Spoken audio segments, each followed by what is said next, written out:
Guys, welcome back to my channel. और आज मेरा है टेस्ट सीरीज नंबर 9 और इसी के साथ आज मैंने सोचा कि क्यों ना आप लोगों से टेस्ट सीरीज के बारे में बात की जाए। तो ज़्यादा से ज़्यादा आप टेस्ट सीरीज का फ़ायदा कैसे उठा सकते हैं। एक तो आपको प्रैक्टिस करनी होती है, बारीकियाँ जो तैयारी के समय आपसे छूट जाती है उन पर भी आपका ध्यान दिया जाता है, तथ्यात्मक समझने की प्रवृत्ति बढ़ जाती है, सवालों का लेवल पता चल जाता है और आप सवालों के साथ अभ्यासरत हो जाते हो। क्योंकि होता क्या है, जब हम टेस्ट सीरीज देते हैं तो साथ साथ हमें प्रैक्टिस होती है। एग्ज़ाम हॉल में एकदम से हमें कुछ भी नया नहीं लगता। इसके लिए आप लोगों को ऐसी एक OMR सीट ले लेनी है जैसी मैंने ले रखी है और आप ट्राई कीजिए इसी पे करने की। वैसे आप अलग से भी कर सकते हो, टिक मार्क वाला भी, बट ये आपका ये बेनिफिट हो जाता है कि एग्ज़ाम हॉल में आपको गोले भरने में जितना टाइम लगता है, यानी टोटल 100 क्वेश्चन का अगर आपको 10 मिनट लगता है, 15 लगता है, 20 लगता है, वो लेवल आपको अपना पता चल जाता है। मैं टेस्ट सीरीज हमेशा ऐसे ही देती हूँ OMR सीट पर। तो अभी मैंने यहाँ पर अपने टैब में टेस्ट सीरीज को ओपन किया हुआ है, तो चलिए बात करते हैं। सबसे पहले आपको एक चीज़ नोट डाउन कर लेनी है कि टेस्ट सीरीज को केवल आपको अपनी मूल्यांकन का आधार नहीं बनाना है, अपनी अक्षमता का आधार बनाना है। यानी कभी भी आपको ये नहीं समझना है कि टेस्ट सीरीज से आपका मूल्यांकन हो जाएगा, क्योंकि जो UPSC का एग्ज़ाम आएगा वो UPSC बनाएगी, यानी यूनियन पब्लिक सर्विस कमीशन, उसको कोई भी कोचिंग सेंटर नहीं बनाने वाला है। सेकेंड, आप टेस्ट सीरीज में हर टॉपिक पर की पॉइंट्स दिए जाते हैं, उन पर आपको अच्छे से फोकस करना है। आपको देखना है किस क्वेश्चन में सही है पूछा गया है, किस क्वेश्चन में नहीं है, सही नहीं है। यहाँ पर हम लोग मिस्टेक कर जाते हैं। मान लो आपने 10 टेस्ट किए हो, 1000 टॉपिक आपकी तैयार हो जाती है, क्योंकि हर टेस्ट में 100 क्वेश्चन होते हैं।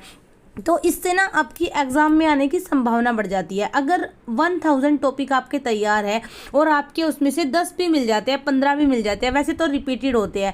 देखो, सेम टू सेम क्वेश्चन आपको टेस्ट सीरीज का कभी नहीं मिलेगा, बट जो मेन पॉइंट ऑफ व्यू होता है ना, वो आपका एक टॉपिक तैयार हो जाता है। जैसे मान लो सुप्रीम कोर्ट से क्वेश्चन दिया है टेस्ट सीरीज में, अब आपने सुप्रीम कोर्ट तैयार कर लिया, तो एग्जाम हॉल में सुप्रीम कोर्ट से क्वेश्चन आना ही है, क्योंकि मोस्ट इंपॉर्टेंट टॉपिक है। फिर जैसे भारत का महान्यायवादी, केंद्रीय मंत्री परिषद हो गई, प्रधानमंत्री, राष्ट्रपति, ये ऐसे मेजर टॉपिक है। सेम ऐसे इकोनॉमी में CRR, SLR, ये चीज़ें आपकी तैयार हो जाती है। इससे आपके टॉपिक तैयार हो जाते हैं जो एग्जाम हॉल में आपके काफ़ी काम आते हैं। केवल मूल्यांकन के ऊपर अपना लो कॉन्फिडेंस या ओवर कॉन्फिडेंस में नहीं जाना है। जिन बच्चों के टेस्ट सीरीज में कम मार्क्स आ जाते हैं वो लो कॉन्फिडेंस में चले जाते हैं, और जिनके ज़्यादा आ जाते हैं वो ओवर कॉन्फिडेंस में आ जाते हैं। तो इन दोनों ही चीज़ों से आपको बचना है। ना ही आपको लो कॉन्फिडेंस में जाना है और ना ही बहुत ज़्यादा ओवर कॉन्फिडेंस में जाना है। कि मैंने कुछ बच्चों को देखा है, वो आके बोलते हैं मेरा तो हो ही जाना है, मेरे को तो पढ़ने की जरूरत भी नहीं है, मेरा तो हो ही जाना है। तो भाई साहब, ऐसा UPSC में नहीं होता है।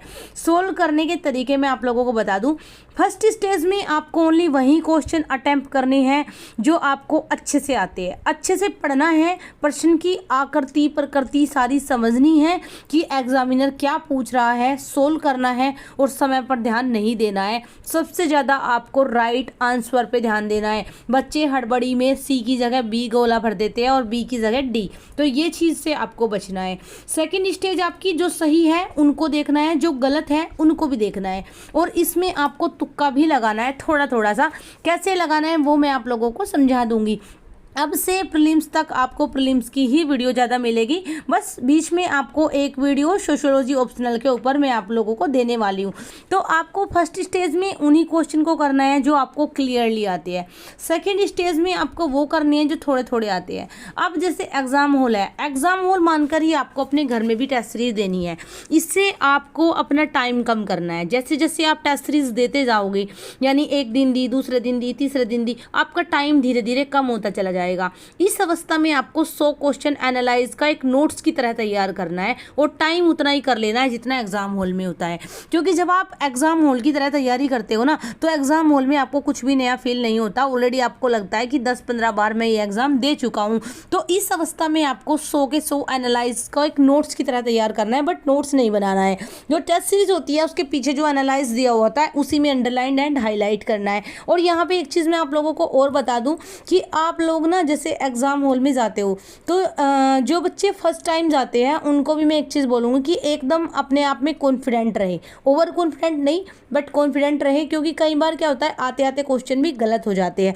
मेरा प्रीलिम्स आज तक इसीलिए नहीं रुका क्योंकि मेरे अंदर एक कॉन्फिडेंस होता है, होगा तो ठीक है, नहीं होगा तो भी हम मरे तो जा नहीं रहे हैं, आखिरकार यूपीएससी लाइफ का एक पार्ट है, लाइफ नहीं है।